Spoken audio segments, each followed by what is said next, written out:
Do you ever have just like a moment of clarity when you suddenly realize that your life doesn't have to be the way that it is?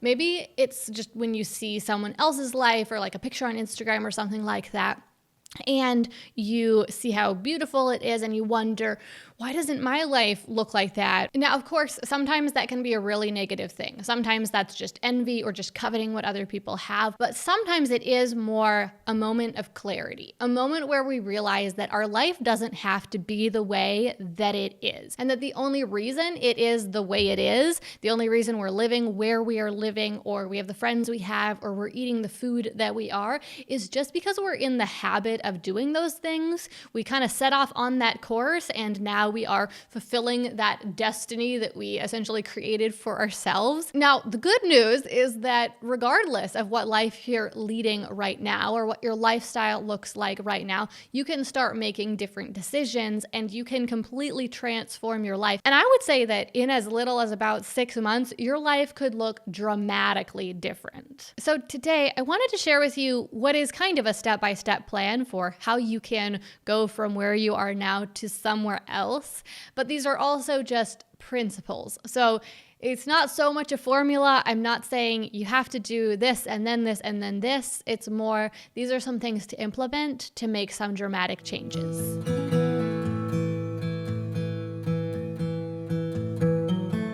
So of course it all starts with clarity. You can't really change your life or change anything unless you understand how you want to change it and what you want it to look like. What different destination do you want to go to than the destination you are currently headed toward? So I like to break this down into some different categories because I think that that gives us a really simple framework to get ideas for how we want things to be different. So we've got finances, environment, physical health, relationships, spiritual life, and emotional and mental health. So let's just break down what each of those are. Finances, that's both how much money you make and it's what you are doing with the money. Like how much are you saving? How much are you spending? What are you spending that money on? Environment, that's essentially where you live, but it's also what you're doing with the space that you live in. So both about the city you live in and what dwelling in that city you live in, and also how you are turning that dwelling into a home or not. Physical health, that one I think we're all pretty familiar with.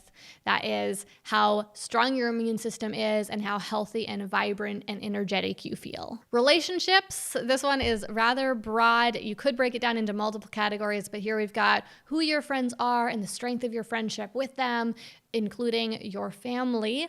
And then you've also got potentially love, and maybe you have goals in that area, like maybe you want to get married or start a family. Spiritual life, are you at peace spiritually? Do you have confidence of your spiritual destiny? Are you connected to God? And how is your relationship with God? And then finally, emotional and mental health. Are you happy? Are you joyful? Are you enjoying your life? Do you feel content? Of course, there's more facets to emotional and mental health than that, but that I think is kind of the heart of it. So you might write down each of these different areas of your life and then think about where you're at right now and where you would like to be with each of them. If we're thinking about this as a step-by-step plan, then the second part would be deciding which of these areas you want to focus on. Which of these, if you changed them, if you improved them, would make the biggest difference in your life overall. And most of the time, this is going to be the area in which currently you are the most deficient in or you feel the greatest need in. So for example, maybe right now you really don't like where you're living, and so you would like to change your environment.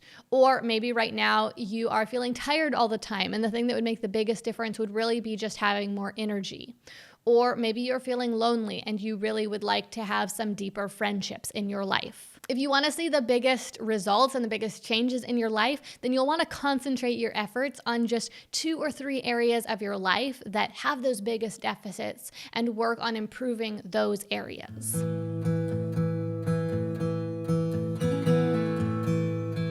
With step 3, we really get deep into the mindset work. And when I say deep, I mean we go deep really fast, because this is where you have to shift how you see yourself. And that is much easier said than done. So let me explain a little bit here what I mean. You are going to act in accordance with how you see yourself and who you see yourself to be. For example, if you see yourself as someone who goes to the gym every day, then it will be easy for you to motivate yourself to go to the gym every day because that is just who you see yourself to be. On the other hand, if you see yourself as someone who is unfit and who doesn't like to exercise, it will be really hard for you to ever motivate yourself to go to the gym, and you certainly won't do it daily, at least not consistently or long term. Another example would be if you see yourself as a smoker, then you're going to have that habit of picking up a cigarette. You will have to fight that urge to not. But if you don't see yourself as a smoker, then you don't even think about it. You're not having to make a decision every day, should I smoke or should I not, because you don't see yourself as a smoker. Now, obviously with that example, there's also a component of physical chemical addiction, but this goes for anything that you're doing in your life. If you see yourself as someone who gets up at 6 o'clock in the morning, then you will easily and naturally and normally do so. Whereas if you see yourself as someone who is not a morning person and who wakes up at 9 a.m. in the morning and struggles to even wake up at that time, then the thought of waking up at 6 a.m. will be ludicrous, and you will have a really hard time motivating yourself to do so.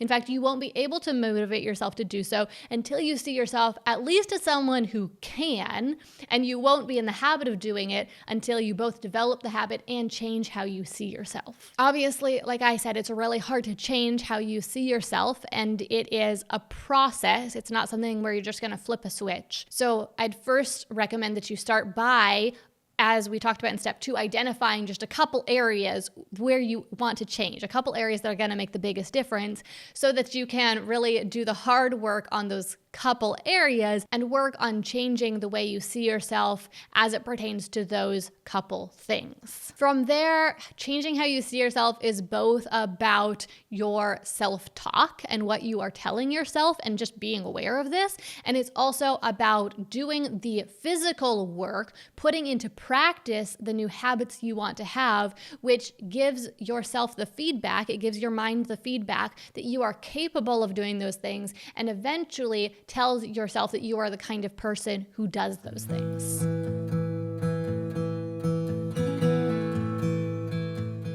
Going down our step-by-step plan, step 4 would be to quantify success. This is a really simple little step. It just is that you want to know what success looks like instead of just having this vague idea of a general direction you want to go or a general idea of what that would look like. Can we put some sort of measuring tape next to it? Can we get more specific about exactly what that looks like? Because the more clarity we have about exactly where we're going, or exactly how far we need to go, the easier it will be for us to make a plan to get there, and the more confident and the less overwhelmed we'll feel, which will make it much easier for us to take action and much easier for us to motivate ourselves to take action.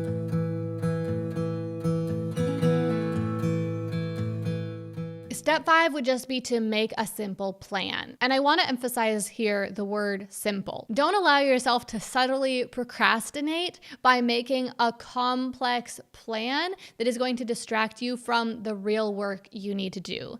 For example, I've often found myself doing this when I thought, I want to eat a healthier diet. I want to improve my physical health. Maybe I want to lose weight. And so I would choose a complicated diet or create a complicated meal plan to follow to try to reach that goal.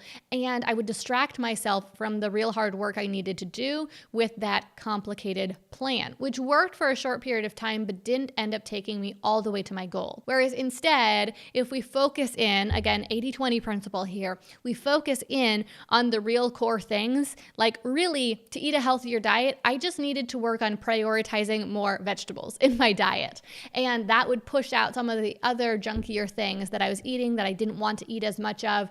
It would give me more nutrients in my diet. And if I just focused on eating more vegetables and eating them first in my meals, then automatically everything else fell into place. Now, of course, part of the reason why I would make that more complex plan was because that was the hard work that I didn't want to do. I didn't want to have to eat my vegetables. I wanted to find some shortcut or easy way out. But when we get real with ourselves and we hold ourselves to making a simple plan, like what are the couple things that I need to do to make the biggest progress in those areas that are going to have the biggest impact on my life, that's when we start seeing real results and lasting results.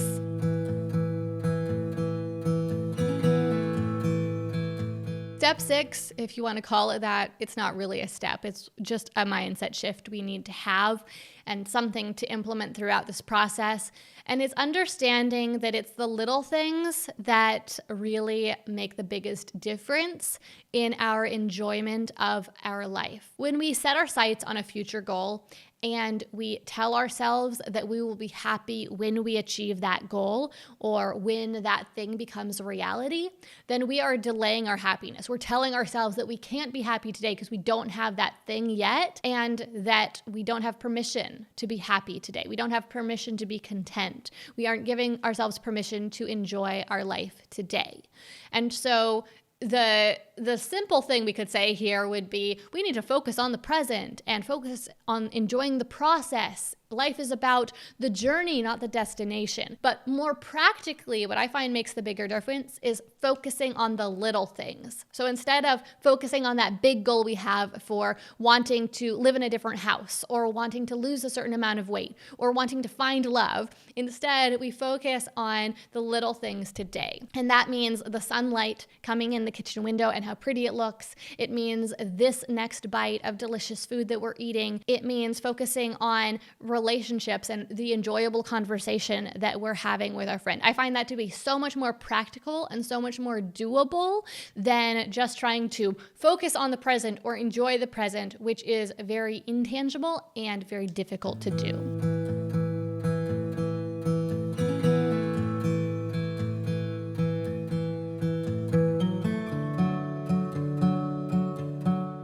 Step 7 is another process sort of step. It is taking ownership of our lives and taking responsibility for our outcomes. It is so easy, and such a constant temptation to blame other people for our problems. Sometimes we do this explicitly, where we point a finger and we say it's your fault, but a lot of the time we do this in a much more subtle and internal way, where we feel like we can't take action until someone else makes the first move.